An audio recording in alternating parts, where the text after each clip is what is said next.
Eh bien, on se trouve au pied du fort Vauban-d'Alès, sur une colline qui s'appelle la colline de la Roque, qui veut dire le rocher, qui était une île émergente du Gardon dans l'Antiquité. Alors ce fort remonte à la fin du XVIIe siècle, exactement entre 1687 et 1688, sur la volonté de Louis XIV, qui a voulu créer un casernement pour héberger les troupes, les dragons du roi, qui sont venus combattre la révolte des protestants. Cette révolte des protestants s'est appelée la guerre des Camisards. Il a servi, disons, jusqu'à la fin de cette guerre aux alentours des années 1712-1713, et puis jusqu'à la fin du XVIIIe siècle, jusqu'à l'édit de tolérance promulgué par Louis XVI en 1787. Cet édit de tolérance ayant redonné la liberté de culte aux protestants, ce fort n'a plus d'utilité militaire pour contrôler la région d'Alès, et donc après il a été désaffecté au niveau militaire. Quelques temps plus tard, c'est au début du XIXe siècle, en 1811, Napoléon Ier a rétrocédé ce bâtiment aux deux collectivités, c'était ce qu'on appelle aujourd'hui le Conseil général et la ville d'Alès, qui l'ont récupéré pour partie, pas forcément à moitié-moitié, et cette partition dure encore jusqu'à nos jours. Au début donc, du XIXe siècle, le Conseil général du Gard y a aménagé une maison d'arrêt, et cette maison d'arrêt donc, a servi de prison jusqu'en 1990.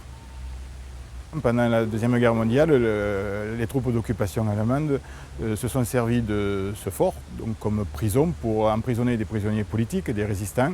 Il y a des gens qui ont été torturés et exécutés dans le fort. Donc c'est un lieu fort dans la mémoire de la résistance de les Cévennes.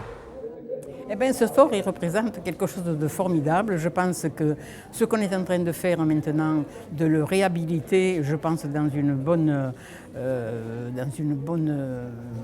idée, pour que les gens viennent voir, qu'ils sachent ce qui s'est passé dans ce fort, comment il a été construit, en quelle année, tout ça. Moi, je trouve que c'est une chose formidable, parce que pour les associations, c'est très important.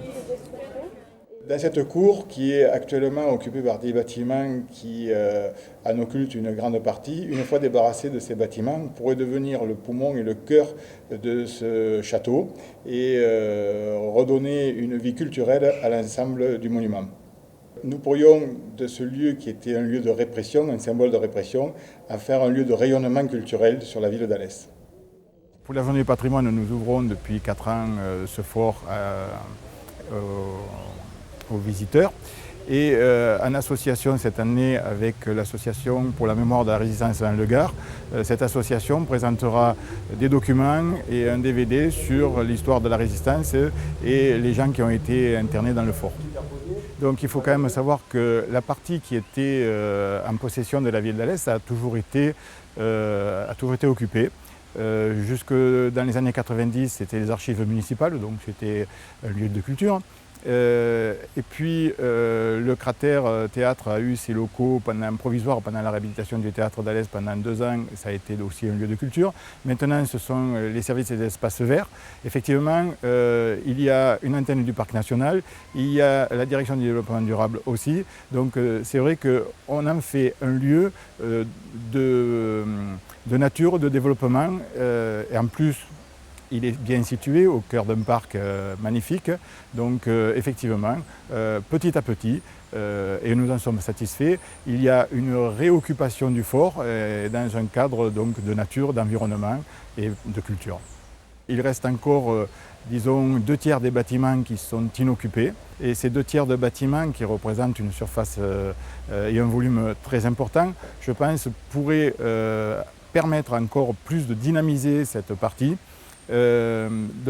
Par sa position stratégique, ce fort, à la fois stratégiquement militaire, bien sûr stratégique militaire, mais aussi dans la nouvelle configuration de la ville depuis les années 50, avec des quartiers au nord qui sont des quartiers nouveaux, des Pré-Saint-Jean, etc. Et la ville historique, ce bâtiment pourrait servir de trait d'union entre cette ville moderne ou nouvelle et la ville, le cœur ancien de la ville. Donc effectivement, pourquoi ne pas envisager des activités culturelles, des activités, des concerts, des salles d'exposition. Il y a un potentiel énorme. Donc notre but, nous, c'est déjà de préserver les bâtiments tels qu'ils sont, éviter la dégradation qui encore se poursuit au niveau des toitures, chasser les locataires actuels qui sont les pigeons, qui font énormément de dégâts à l'intérieur. Donc déjà, dans un premier temps, essayer de fermer, mettre hors d'eau et hors d'air les 2 tiers des bâtiments inoccupés.